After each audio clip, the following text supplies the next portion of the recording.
Welcome to GG's kitchen.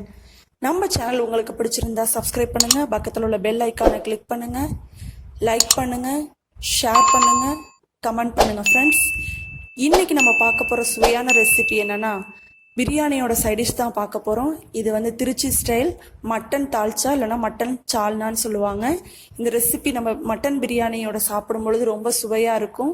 இந்த ரெசிபியை கடைசி வரைக்கும் ஸ்கிப் பண்ணாமல் பாருங்கள் ஃப்ரெண்ட்ஸ்.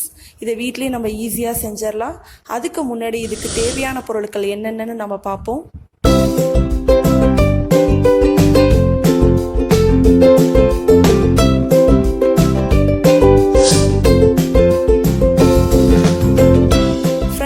இதை நம்ம ஸ்டார்ட் பண்ணுறதுக்கு முன்னாடி இது வந்து நமக்கு ஒரு பிரியாணியோட காம்பினேஷன் தான் இந்த தால்ச்சா. இதை வந்து நம்ம குக்கரில் ஈஸியாக செஞ்சிடலாம். நான் வந்து ஒரு குக்கர் எடுத்திருக்கேன். அதில் வந்து 50 கிராம் அளவுக்கு துவரம் பருப்பை நல்லா கழுவி வாஷ் பண்ணி அதை சேர்த்துருக்கேன். இதோட நம்ம இப்போ என்ன சேர்ப்போம்னா 3 டீஸ்பூன் அளவுக்கு கடலை பருப்பை ஒரு 10 நிமிஷம் ஊற வச்சுட்டு அதையும் நான் இப்போ அந்த துவரம் பருப்போடு நான் சேர்த்துக்கிறேன்.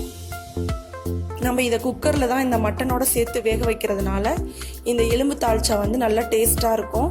இதுக்கு வந்து நான் ஒரு பெரிய சைஸ் தக்காளி, ஒரே ஒரு தக்காளி தான் நம்ம சேர்க்க போகிறோம். ஏன்னா இதில் நம்ம புளி வந்து ஆட் பண்ண போகிறது இல்லைங்கிறதுனால ஒரே ஒரு தக்காளி சேர்த்தா போதும். அப்புறம் ஒரு பெரிய வெங்காயம் அதை வந்து கட் பண்ணி போட்டிருக்கேன், அதையும் இதோட சேர்த்துக்கிறேன். நம்ம இது எல்லாத்தையும் ஒன்றா தான் நம்ம வந்து வேக வைக்க போகிறோம். நான் இப்போ ஒரு 200 கிராம் வந்து மட்டன் எலும்பு, மட்டனோட சேர்ந்து இருக்கிற எலும்பு வந்து நான் வாங்கி வாஷ் பண்ணி வச்சுருக்கேன். அதையும் இதோட நான் சேர்த்துக்க போகிறேன். நம்ம வந்து இதை குவான்டிட்டிக்கு ஏற்ற மாதிரி நம்ம வந்து இன்க்ரீஸ் பண்ணிக்கலாம். இப்போ நம்ம 1/2 கிலோ அளவுக்கு மட்டன் எலும்பு தால்ச்சா பண்ணுறோம்னா இது வந்து 3 பேருக்கு நம்ம வந்து தாராளமாக சாப்பிட்றதுக்கு போதும். நம்ம வந்து இதுக்கு வந்து அதிகமாக வேணும்னா நம்ம குவான்டிட்டியை இன்க்ரீஸ் பண்ணிக்கலாம். இப்போ வந்து ஒரு பெரிய சைஸ் கத்திரிக்காவை வந்து நான் சின்ன சின்ன க்யூபாக கட் பண்ணி அதையும் சேர்த்துருக்கேன். அதோட ஒரு 1/2 டீஸ்பூன் அளவுக்கு மஞ்சள் தூள் சேர்த்து நம்ம வந்து குக்கரில் வந்து மூடுறதுக்கு முன்னாடி தேவையான அளவு தண்ணீர், அந்த காய்கறி மட்டன்லாம் மூழ்கிற அளவுக்கு தண்ணீர் ஊற்றி நம்ம என்ன சேர்ப்போம்னா இதை மூடி போட்டு நம்ம வந்து இதை வந்து ஒரு 7 விசில் விட போகிறேன். ஏன்னா மட்டன் எலும்பு வந்து நல்லா வேகணுங்கிறதுக்காக வந்து பருப்பு மட்டன் எலும்புலாம் நல்லா வேகணும். அதுக்காக நம்ம வந்து இதை வந்து 7 விசில் விட்டோம்னா போதும். நமக்கு வந்து மட்டன் எலும்பு நல்லா சாஃப்டாக வெந்துடும். நம்ம சாப்பிடும் பொழுது நமக்கு வந்து நல்லா டேஸ்ட்டாக இருக்கும். இந்த எலும்பு தால்ச்சா வந்து நமக்கு வந்து மட்டன் பிரியாணிக்கு நல்ல காம்பினேஷன். இது வந்து திருச்சியில் வந்து ரொம்ப ஃபேமஸ் இந்த மட்டன் தால்ச்சா. நீங்கள் எந்த பிரியாணி கடைக்கில் சாப்பிட போனாலும் இதை வந்து உங்களுக்கு சைடிஷாக வைப்பாங்க. இதை நம்ம வந்து வீட்டிலே ஈஸியாக செய்யலாம். இப்போ நான் வந்து குக்கர் மூடியை மூடிட்டு விசில் போட்டு இதை வந்து நான் 6 இல்லைனா 7 விசில் விட போகிறேன்.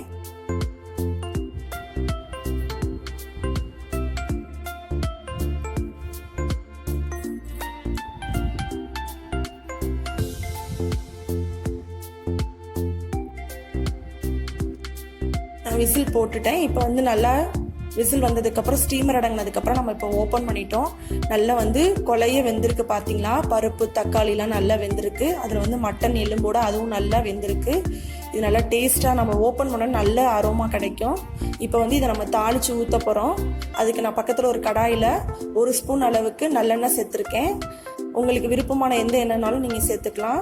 இதை நம்ம தாளிக்கிறதுக்கு நம்ம சோம்பு தூள் தான் பயன்படுத்த போகிறோம். 1 ஸ்பூன் அளவுக்கு நான் சோம்பு தூள் போட்டிருக்கேன். சோம்பு தூள் வந்து அந்த எண்ணெயில் நல்லா பொரிஞ்சு வரணும். அதுக்கு முன்னாடி நான் வந்து ஒரு 5 சின்ன வெங்காயத்தை நீல வாக்கில் கட் பண்ணி வச்சுருக்கேன். சோம்பு நல்லா பொரிஞ்சதுக்கப்புறம் அந்த சின்ன வெங்காயத்தை நம்ம என்ன சேர்க்குறோம்னா அதில் ஆட் பண்ணி நல்லா பொன்னிறமாக வர அளவுக்கு நம்ம வதக்க போகிறோம். இப்போ நான் சின்ன வெங்காயம் ஆட் பண்ணிட்டேன். நம்ம நல்லா இதை வந்து வதக்கணும். இது நல்லா வதங்கின விட்டு நம்ம வந்து இதில் வந்து பொடி ஐட்டம் சேர்க்க போகிறோம். நான் வந்து தனி மிளகாய் தூள், அதாவது மல்லித்தூள் சேர்க்காத வெறும் தனி மிளகாய் தூளை வந்து அரைச்சி வச்சுருக்கேன். அதில் வந்து நான் வந்து இப்போ 1.5 ஸ்பூன் அளவுக்கு சேர்க்குறேன். ஃபஸ்ட்டு 1 ஸ்பூன் போட்டிருக்கேன். அப்புறம் நான் ஒரு 1/2 ஸ்பூன் அளவுக்கு போட்டிருக்கேன். உங்களுக்கு வந்து காரத்துக்கு கரெக்டாக இது இருக்கும். உங்களுக்கு இன்னும் காரம் வேணால் கொஞ்சம் இன்னொரு 1/2 ஸ்பூன் அளவுக்கு சேர்த்துக்கோங்க. ஏன்னா பிரியாணியில் நம்ம காரம் சேர்க்கறதுனால ரொம்ப காரம் போட்டிங்கன்னா இது வந்து நல்லா ரொம்ப காரமாக போயிடுச்சுன்னா நமக்கு வந்து அந்த டேஸ்ட் ஈக்குவல் ஆகாது. அதை வந்து நம்ம மிளகாய் தூள் போட்டதுக்கப்புறம் அந்த எண்ணெயிலே ஒரு வதக்கிட்டு இப்போ வந்து நம்ம அந்த வெந்து வச்சுருக்க அந்த பருப்பு எலும்பு தால்ச்சாவோட இதை சேர்த்து நம்ம வந்து ஆட் பண்ணிக்க போகிறோம்.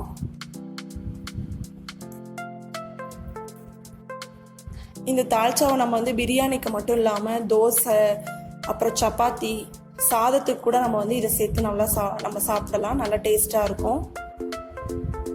இப்போ நம்ம அதை தாளித்து ஊற்றுறதை ஊற்றிட்டு நல்லா நம்ம கிளறி விட்டுட்டு, இப்போ நம்ம அடுத்து என்ன சேர்க்க போகிறோம்னா, இதில் வந்து நம்ம மாங்காய் துண்டு சேர்க்க போகிறோம். ஏன்னா நம்ம புளி சேர்க்க போகிறதில்ல. அதனால் நீங்கள் உங்களுக்கு மாங்காய் துண்டு விருப்பம் இருந்தால் சேர்த்துக்கலாம். அப்படி விருப்பம் இல்லைன்னா நம்ம தாளித்து ஊற்றுனதுக்கப்புறம் நல்லா ஒரு கொதி வந்ததுக்கப்புறம் கருவேப்பிலை மல்லி மட்டும் போட்டு இறக்கிக்கலாம்.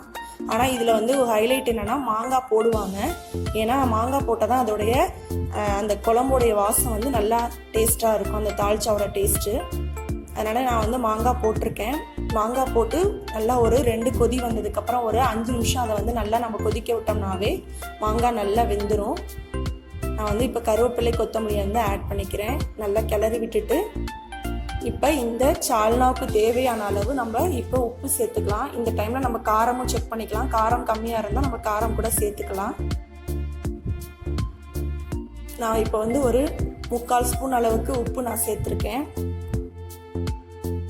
இதை இப்போ நல்லா நம்ம கலந்து விட்டுட்டு நல்லா கொதி வர விடணும். ஒரு 5 நிமிஷம் இல்லைனா 7 நிமிஷம் வரைக்கும் நம்ம இதை கொதிக்க விடலாம். மாங்காய் வந்து நல்லா வெந்துடும். மாங்காய் வந்து ரொம்ப குழஞ்சிருச்சுன்னா நம்ம அதோட ரொம்ப குழஞ்சிருச்சுன்னா குழம்புல வந்து அது கரைஞ்சிருச்சுன்னா அது நல்லா இருக்காது. 3/4 பதம் மாங்காய் வெந்தாவே போதும். இப்போ பாருங்கள், மாங்காய் எலும்பு எல்லாம் நல்லா வெந்து பருப்போட நல்லா வெந்து மிக்ஸ் ஆயிடுச்சு. இப்போ நமக்கு சுவையான மட்டன் தால்ச்சா ரெடி ஆயிடுச்சு. இதை நீங்கள் ஒரு தடவை மட்டன் பிரியாணியோட சேர்த்து சாப்பிடுங்க. அப்புறம் மறுபடியும் நீங்கள் ப்ளைனாக மட்டன் பிரியாணி சாப்பிடவே மாட்டீங்க. இப்போ நமக்கு இந்த சுவையான மட்டன் தால்ச்சா ரெடி. உங்களுக்கு இந்த டிஷ் பிடிச்சிருந்தா வீட்டில் நீங்களும் செஞ்சு பார்த்துட்டு மறக்காமல் எனக்கு கமெண்ட்ஸ் பண்ணுங்கள், லைக் பண்ணுங்கள். நம்ம சேனல் உங்களுக்கு பிடிச்சிருந்தா சப்ஸ்கிரைப் பண்ணுங்கள். தேங்க்யூ.